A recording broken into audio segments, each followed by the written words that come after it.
کس لیے چاہیے؟ بچوں کے لیے. کس لیے چاہیے؟ اس کے لیے. مجھ سے بھی لوگ وظیفہ مانگتے ہیں، حالانکہ کوئی میں ورد و وظیفے والا آدمی نہیں، لیکن لوگ کہتے ہیں. پھر میں کہتا ہوں لا الہ الا اللہ پڑھو، کلمہ شریف پڑھو. نہیں نہیں حضرت کچھ اور دیجیے. میں کہتا ہوں پھر آپ جائیں، ہنسنے کی بات نہیں، آپ جائیں. جو کلمہ شریف سے بڑا کوئی وظیفہ سمجھتا ہے پاگل ہے، انتہائی درجے کا پاگل ہے. وجہ بتاؤں؟ یہ اتنا پاورفل کلمہ ہے لا الہ الا اللہ محمد الرسول اللہ. جب پڑھنے والا پڑھتا ہے تو عرش ہلتا ہے.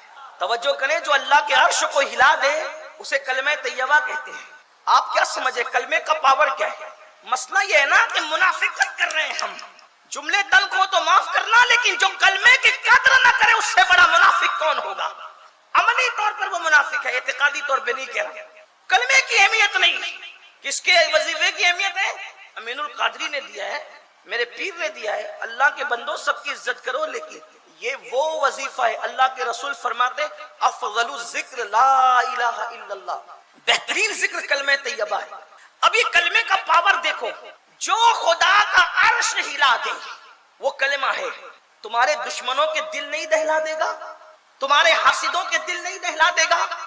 جو خدا کے عرش پہ جنبش طاری کر دے، اللہ کے عرش کو سمجھا کیا ہے؟ جسے فرشتوں نے اٹھا رکھا ہے. پھر اللہ فرماتے ہیں عرش کو رک جا، ساکن ہو جا. عرش کہتا ہے کیسے ساکن ہو؟ کلمہ پڑھا گیا. ارشاد ہوتا ہے پڑھنے والے نے ہم نے اسے بخش دیا، عرش ساکن ہو جاتا ہے. بلکہ عرش کا ہلنا بھی کلمے کی وجہ سے ہے، اور عرش کا سکون بھی کلمے کی وجہ سے. جب اللہ نے عرش کو پیدا کیا تب بھی عرش ہل رہا تھا، اس پر اللہ نے کلمہ لکھ دیا، عرش کو سکون مل گئے. جس سے عرش کو سکون ملے اس سے تمہارے دلوں کو سکون نہیں ملے گا، اپنے دلوں کو قرار نہیں ملے گا. اس سے بڑا کوئی کلمہ. صحابہ کرام جب بیٹھتے تھے تو آپس میں کہتے تھے چلو اپنے ایمان کو چمکائیں، اپنے ایمان کو تازہ کریں، اپنے ایمان کو جلا بخشیں. تو نئے مسلمان کہتے تھے وہ کیسے؟ تو کہا اللہ کا ذکر کریں گے، کلمہ پڑھیں گے اور ایمان کو نیا کریں گے، ایمان کو تازہ کریں گے، تجدید ایمان کریں گے. اس لیے میرے بھائیوں کوئی مصیبت آئے کلمہ شریف پڑھو، کلمے کی برکتیں ہیں. پھر اس کے بعد کلمے کا دوسرا پاور. کلمہ ہے کتنا پاورفل. ایک کافر کو جو چیز مسلمان بناتی ہے کوئی چیز نہیں.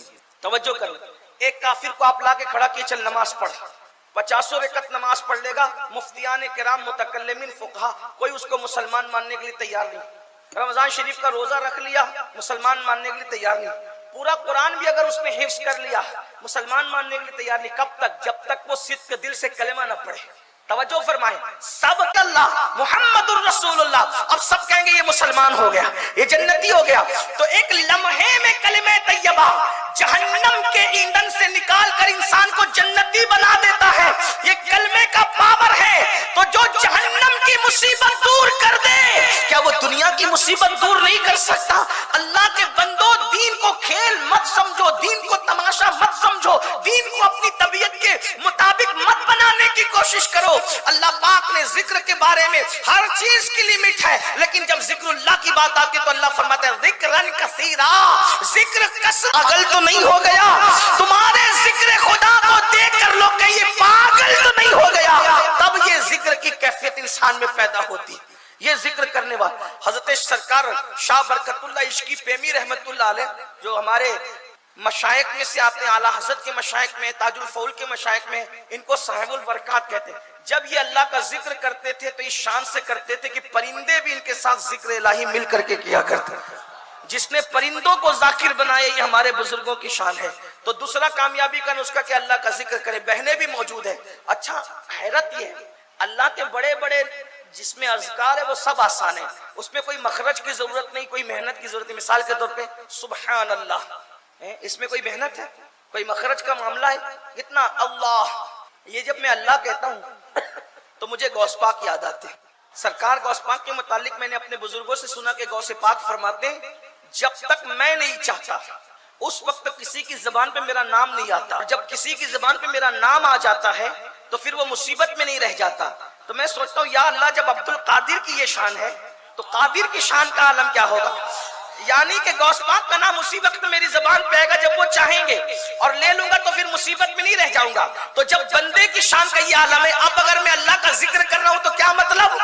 گویا کہ اللہ نے میرے لیے چاہا، تو جو مجھے چاہے یہ کتنا بڑا مقام ہے کہ اس نے چاہا کہ میں اس کا نام لوں، اور جب غوث پاک کے نام سے مصیبت ٹل جاتی ہے تو جو رب عبد القادر ہے پھر اس کے نام کے پاور کا اور طاقت کا عالم کیا ہوگا۔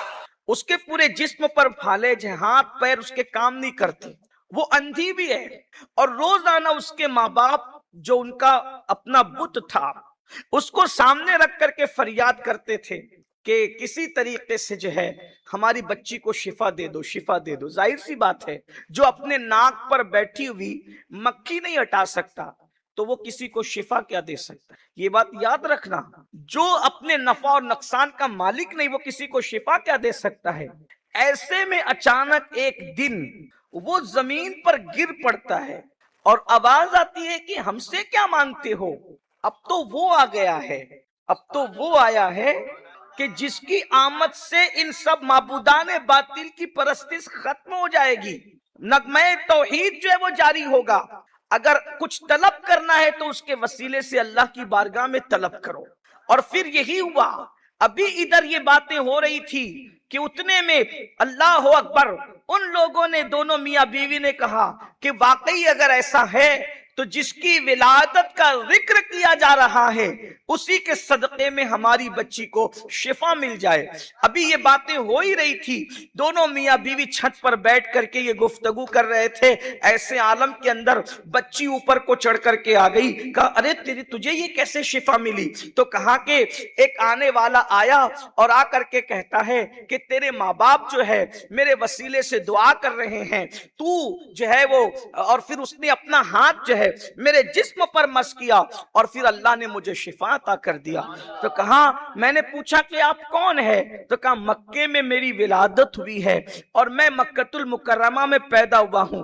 ایسے عالم کے اندر یہ حضرات جو ہیں اپنے وطن سے مکۃ المکرمہ گئے اور جب وہاں پہنچے تو سرکار آمنہ سے کہا کہ کیا آپ اپنے نومولود کی ہمیں زیارت کرا سکتی ہیں؟ سرکار آمنہ نے کہا تمہیں کیسے پتا چلا؟ تو کہا کہ تمہارے اس شہزادے کی وجہ سے میری بیٹی کو شفا مل گئی ہے۔ اور اس کے بعد جب باتیں بتائی اور ساری چیزیں رکھی تو سرکار آمنہ نے اجازت دی۔ وہ لوگ کہتے ہیں کہ جب اللہ کے رسول علیہ السلام اس وقت تو جھولے میں تھے، انہوں نے زیارت کی اور کہتے خدا کی عزت کی قسم اتنا حسن اور ایسی خوبصورتی ہم نے کبھی نہیں دیکھی تھی۔ اور اس کے بعد اللہ اکبر کہنے لگے کہ ہم ان کی رسالت کی اور نبوت کی گواہی دیتے ہیں جس کے صدقے میں اللہ نے ہماری بیٹی کو شفا عطا فرمایا۔ اندازہ فرمائیے اور اس کے بعد پھر کیا ہوا آپ جانتے ہیں میرے بھائیوں؟ پھر حضرت آمنہ نے کہا جلدی سے چلے جاؤ کیونکہ میرے جو سسر ہے انہوں نے کسی سے بھی یہاں آنے کی اجازت کے لیے منع فرمایا ہے۔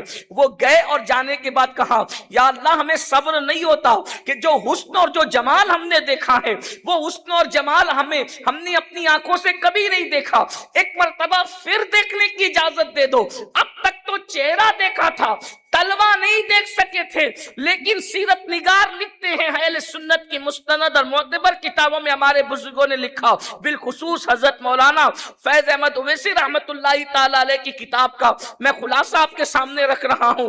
پھر ان لوگوں نے حضور کا چہرہ دیکھ کر کے جب تڑپ ہوئی، جب دوبارہ انہوں نے کہا کہ ایک جھلک اور دیکھنے دو، جب حضور علیہ السلام کے معصوم تلوے پر نظر پڑی ہے تو حسن کا عالم یہ تھا کہ اس حسن کی تاب نہ لا کر کے وہ وہیں پر انتقال کر جاتے ہیں۔ یہ اللہ کے رسول علیہ الصلوۃ والتسلیم کا معصوم بچپن ہے۔ اللہ اکبر۔ 7 دن کے بعد چند دنوں تک حضرت صہیبہ آپ کو دودھ پلاتی ہے، پھر حضرت صہیبہ کے بعد یہ سعادت حضرت حلیمہ سعدیہ کے حصے میں آتی ہے۔ اب حضرت حلیمہ سعدیہ نے کس طریقے سے دودھ پلانے کا شرف حاصل کیا، میں تھوڑا سا، آپ ناراض نہیں ہوں گے تو میں کچھ آپ کی مرضی سے ہٹ کے بات کروں۔ کچھ لوگ یہ کہتے ہیں کہ کوئی دائی رسول اللہ کو لے کر کے نہیں گئی اور حضور کا خاندان اتنا غریب تھا، اتنا مفلس تھا کہ کوئی دائی حضور کو لے کر نہیں۔ یہ سب غلط بات ہے۔ دیکھو یہ کسی نے بھی لکھا ہے، یہ غلط بات ہے۔ میں کوئی محقق نہیں ہوں، طالب علم ہوں، لیکن یہ باتیں ہضم ہونے کی نہیں ہے، اس لیے کہ ایک ہے روایت اور ایک ہے درایت۔ جب ہم روایت کو درایت پر پرکھتے ہیں تو یہ سوائے دیو مالا کہانیوں کے اور کچھ نہیں رہ جاتی، اور پتہ نہیں لوگ کیا کہنا چاہتے ہیں، کیا سمجھانا چاہتے ہیں۔ دیکھیے میں ایک بات آپ کو بتاؤں، رسول اللہ کا خاندان پورے مکے میں سب سے مالدار خاندان تھا، یہ کوئی بات نہیں ہے کہ وہ غریب تھے مفلس تھے. میں اتنا کہوں جب جو لوگ نبی کے خاندان کو غریب اور مفلسی کا تانا دے کے مجبور بے کس اور بے بس پتہ نہیں کیا کیا ثابت کرنا چاہتے ہیں، میں ان سے پوچھنا چاہتا ہوں کہ وہ اس بات کو مانتے ہیں کہ رسول اللہ کے دادا ابو سرکار عبد المطلب کعبے کے متولی تھے. آپ مجھے بتائیں کہ کسی غریب اور مفلس کو ممبئی کے لوگ مسجد کا متولی نہیں بناتے تو لوگ جو ہے وہ کسی غریب اور مفلس کو کعبے کا متولی کیا بنائیں گے؟ اتنی ترقی یافتہ دور کے بعد جب یہ حالات ہیں. پھر دوسری بات میں آپ سے عرض کروں، پھر وہی لوگ جو نبی کے ماں باپ کو، گھر والوں کو غریب مفلس کیا کیا کہتے ہیں، پھر وہ یہ بھی کہتے ہیں کہ رسول اللہ کے ابا جان کا وصال کس سفر میں ہوا. میں آپ کے سامنے یہ بات رکھ رہا ہوں، حضور کے ابا جان تاجر تھے، ان کا سفر تجارت میں وصال ہوا. تو مجھے بتائیں کیا تاجر غریب ہوتے ہیں؟ آج کا تاجر غریب نہیں ہوتا. تو رسول اللہ کے ابا اور تجارت کے لیے کدھر جا رہے تھے؟ ممبئی کے ایک کونے سے دوسرے کونے نہیں، مکے سے ملک شام جا رہے تھے. تو جو دنیا کے دوسرے ممالک میں جا کے تجارت کرتا ہو کیا وہ شخص غریب ہوگا؟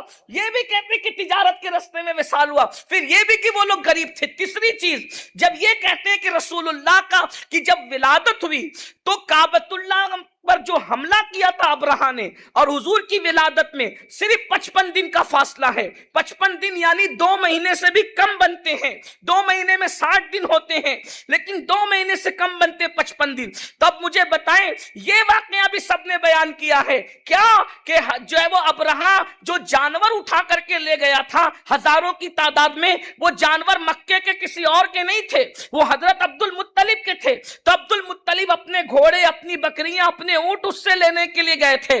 تو 55 دن پہلے جس کے پاس ہزاروں اونٹ ہو، ہزاروں بکریاں ہو، ہزاروں گھوڑے ہو، اور وہ ابرہا سے واپس لینے کے لیے گئے تو 55 دن میں کون سی سونامی آ گئی تھی، 55 دن میں کون سا زلزلہ آ گیا تھا کہ 55 دن پہلے جو ابرہا 2-4 بکریاں تو نہیں لے گیا ہوگا اٹھا کے، وہ بھی تو بادشاہ تھا، اس کی فوج ہزاروں کی تعداد میں، بھئی کم سے کم سینکڑوں کی تعداد میں لے گئی ہوگی. تو مجھے بتائیں 55 دن پہلے جو اتنے گھوڑے اور بکریاں رکھتا ہو، اچانک 55 دن کے اندر کتنی غربت آ گئی تھی کہ معاذ اللہ کوئی رسول اللہ کو لے جانے تیار ہی نہیں تھا. اسی لیے علامہ نظامی کہتے تھے کہ ظالم بولتا ہے، وہ نام لے کے بولتے تھے، میں نام نہیں لے رہا ہوں، ظالم بولتا ہے مگر سمجھتا نہیں. یہ بھی لکھ رہے ہیں کہ وہ اتنے گھوڑے اور وہ رکھتے تھے. اب میں آپ کو بتاؤں، جس دن رسول اللہ کی ولادت ہوئی ہے، عقیقے میں حضرت عبد المطلب نے درجنوں جانور ذبح کیے ہیں، اور کم و بیش محققین کی تحقیق کے مطابق اس دور میں آج سے 1501 سال پہلے کم و بیش 1000 مکے کے لوگوں کو عبد المطلب نے صرف عقیقے میں جمع کیا ہے. یہ رسول اللہ کی سیرت کا باب ہے. اب اس کے بعد پھر یہ کیا ہوا؟ یہ بے کہنا کہ کوئی لے کے نہیں گیا، بالکل بات ہضم نہیں ہوتی. کسی نے بھی لکھا، معذرت کے ساتھ ہم یہ نہیں کہہ رہے کہ جھوٹ ہے، غلط ہے، یہ ہے، لیکن یہ کہہ رہے ہیں کہ ہمیں ہضم، درایت اس کی تائید نہیں کرتی. بلکہ سنیں، جو بھی دائی آئی سب سے پہلے وہ رسول اللہ کے گھر آئی، کیونکہ آپ کو یہ معلوم ہونا چاہیے اس دور میں جتنے بھی حاجی آتے تھے، تمام حج کے ایام میں جس کے گھر سے حاجیوں کو کھانا کھلایا جاتا تھا وہ حضرت عبد المطلب کا دسترخوان تھا، وہ رسول اللہ کے دادا کا دسترخوان تھا. یہ پتہ نہیں کون سی سازش کا ہم شکار ہو گئے بھائی کہ نبی کو غریب، ان کے گھرانے کو مفلس، اور کیا کیا کر کے ثابت کرو تاکہ ظالموں کو موقع ملے یہ کہنے کا کہ معاذ اللہ ان پر تو نبوت نہیں آئی تھی، ان لوگوں نے تو مال کے لیے ڈھونگ رچایا تھا. جیسے کہ واقعہ کربلا کے بعد یزید بدبخت نے یہ بات، کہیں یہ یزیدیوں کی سازش تو نہیں، کہیں یہ مروانیوں کی سازش تو نہیں کہ لاشعوری طور پر ہماری قوم اس طرف چل پڑی ہے؟ میرے بھائی، جس کے گھر میں لاکھوں حاجیوں کو 5-6 دن کا کھانا کھلایا جاتا ہو، جس کے گھر سے وہ کیسے مفلس ہو سکتے ہیں؟ ہاں یہ ضرور ہے کہ ہر ایک کے حالات میں اتار چڑھاؤ آتا ہے، لیکن نبی کا گھر سب سے بڑا مالدار تھا. پورے عرب میں نبی کے گھر سے بڑا مالدار کسی کا گھر نہیں تھا. ایک بات میں آپ کو ثبوت کے طور پہ بتاؤں، نبی کے دادا کے ابا کو ہاشم کہتے ہیں. ہاشم نام نہیں ہے، ہاشم لقب ہے. ہاشم کیوں کہتے ہیں پتہ ہے؟ ہاشم کا مطلب ہوتا ہے روٹی کو سالن میں چورنے والا. جب مکے میں قحط سالی ہوئی تو ملک شام سے آٹا اور اناج لا کر جس نے پورے مکے کو کئی مہینوں تک اپنے گھر پہ بٹھا کر کے کھلایا وہ نبی کا پردادا حضرت ہاشم ہے.